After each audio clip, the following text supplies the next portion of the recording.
Les règles qui semblent les mieux établies dans le monde vivant fonctionnent parfois à rebours. Les végétaux servent de pâture aux animaux, sauf chez les plantes carnivores qui ont inversé la distribution des rôles. Dans les tourbières acides à demi inondées vit la petite Drosera qui dresse ses feuilles rondes hérissées de longs poils rouges, coiffés chacun d'une gouttelette brillante. On la surnomme pour cette raison rosée du soleil. Étrange rosée qui résiste à l'ardeur du soleil de midi et dont les scintillements attirent les moucherons comme un miroir aux alouettes, car ces gouttes de lumière sont perçues comme une promesse de nectar.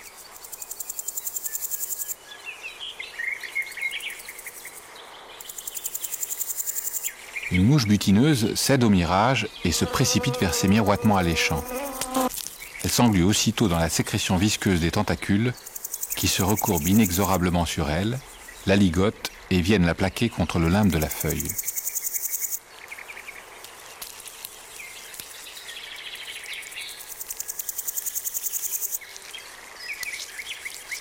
Là, des milliers de petites glandes digestives entrent en action, libérant des sécrétions comparables à notre suc gastrique.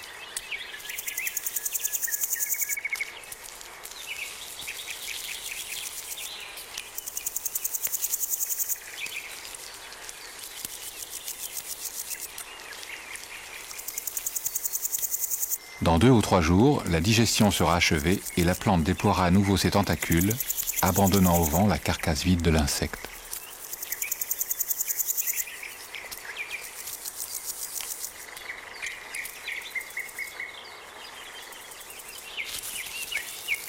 Le mouvement des tentacules se déclenche au moindre contact. Un fragment de cheveux pesant 1 millième de milligramme suffit pour les faire réagir. L'action est ici accélérée 500 fois à la prise de vue, le repliement total des tentacules pouvant demander plusieurs heures. Les produits de la digestion sont progressivement transportés dans les autres parties de la plante par les canaux conducteurs de sève.